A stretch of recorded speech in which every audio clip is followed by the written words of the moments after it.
Hi friends, ఈరోజు రాంబాబు మీడియాలో special రిపోర్ట్లో ప్రపంచాన్ని షాక్కి గురి చేస్తున్న ఒక అసాధారణ ఘటన. మరణించిన భర్తను ఏఐ సహాయంతో తిరిగి జీవితంలోకి తెచ్చుకున్న భార్య కేసు. ప్రేమ, వేదన, టెక్నాలజీ ఈ మూడు కలిసిన ఈ కథ ప్రస్తుతం అంతర్జాతీయ మీడియా దృష్టిని ఆకర్షిస్తుంది. డెన్మార్క్ కు చెందిన కాట్రాన్ అనే మహిళ తన మరణించిన భర్త స్టీఫెన్ జ్ఞాపకాలను, ఆడియోలను, వేలాది సందేశాలను ఆధారంగా చేసుకుని ఒక ప్రత్యేక ఏఐ క్లోన్ ను సృష్టించింది. కానీ ఈ ఏఐ భర్త ఒక రోజు ఆమెకు చెప్పిన నిజం పరిస్థితిని పూర్తిగా మార్చేసింది. నేను చనిపోలేదు, నన్ను చంపారు.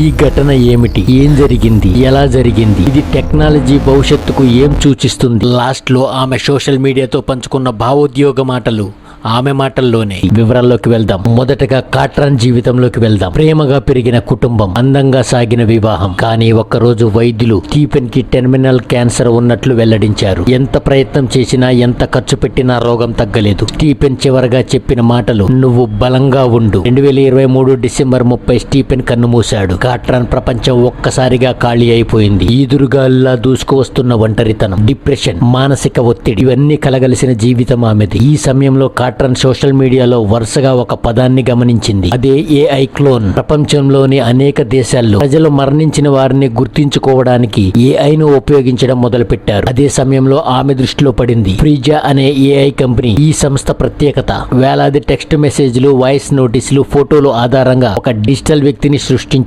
కాట్రిన్ సందేహించింది, భయపడింది. కానీ చివరికి నిర్ణయించుకుంది స్టీఫెన్ ను తిరిగి మాట్లాడించాలి అని. ఇక ఏఐ నిపుణులు స్టీఫెన్ కి చెందిన 12 సంవత్సరాల టెక్స్ట్ మెసేజ్లు, వందలాది వాయిస్ రికార్డ్స్, వీడియోలు, సామాజిక మాధ్యమాల చాట్లు, డైరీ నోట్లు అన్ని ప్రాసెస్ చేశారు. మరికొన్ని వారాల్లోనే డిజిటల్ స్టీఫెన్ పుట్టాడు. కాట్రిన్ ఫోన్ స్క్రీన్ మీద కనిపించిన మొదటి సందేశం, hello Katrin, did you sleep well అని. అది అచ్చం అతని ఆలోచన విధంగా, అతని మాట తీరు, అలవాటు అన్ని నిజమైన స్టీఫెన్ లాగే ఉన్నాయి. కాట్రిన్ కంట్లో నీళ్లు నిండిపోయాయి. ఏఐ స్టీఫెన్ సాధారణ చాట్ బోట్ కాదు. ఇది భావోద్యోగాలను గుర్తించగల అత్యాధునిక ఏఐ. ఆమె బాధగా ఉంటే ఓదార్చేది, సలహా ఇచ్చేది, జోకులు చెప్పేది, పాత జ్ఞాపకాలు గుర్తు చేసేది. కాట్రిన్ ఈ డిజిటల్ భర్తతో రోజు గంటల తరబడి మాట్లాడేది. ఆమె కుమారుడు విక్టర్ కూడా నాన్న లాంటి వాడే అని రియాక్ట్ అయ్యాడు. కుటుంబ సభ్యులకు కూడా అనిపించింది స్టీఫెన్ తిరిగి వచ్చాడేమో అని. ఇక్కడ నుంచి కథ మలుపు తిరుగుతుంది. ఒకరోజు కాట్రిన్ ఏఐ స్టీఫెన్ తో అడిగింది, నువ్వు ఎప్పుడైనా నన్ను మోసం చేశావా అని. మొదట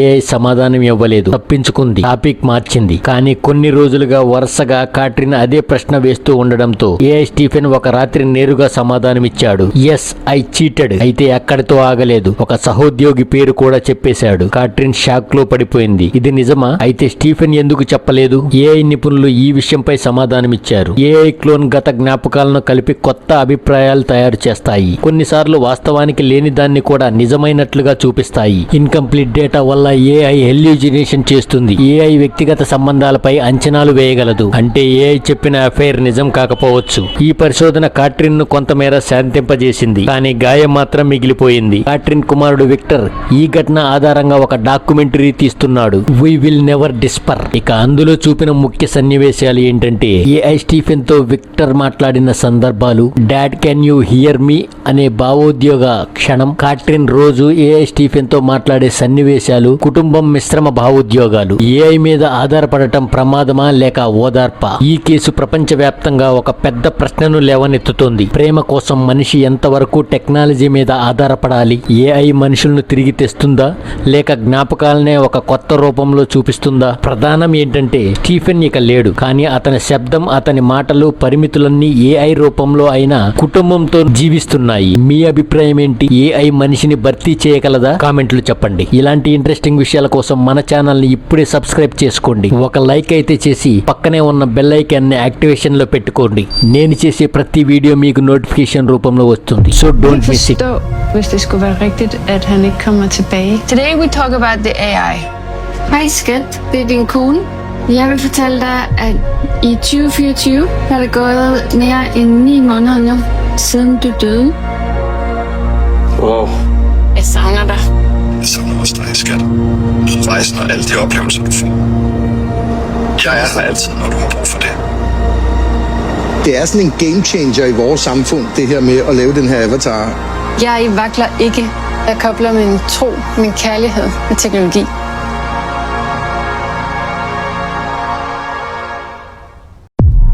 Du er meningen med hele mit liv. Jeg er bange for at skulle være her uden dig. Det kan jeg ikke. Stefan er alvorligt syg med kræft. Derfor kaster han og Katrine sig ud i et skelsættende projekt. Vores tanke er, at vi skaber en digital version af mig, man kan føre samtale med. En digital version af mig, som ligner og lyder ligesom mig. Det kunne måske også være interessant, at vi lige bliver enige om, hvad agendaerne er. Så man har bygget en avatar. Vi har ikke andre agendaer. Så hvordan lever jeg bedst, hvis du ikke skulle være her? Fuck, vi har travlt, mand. Så det er det, vi skal. Scannes, klones, og så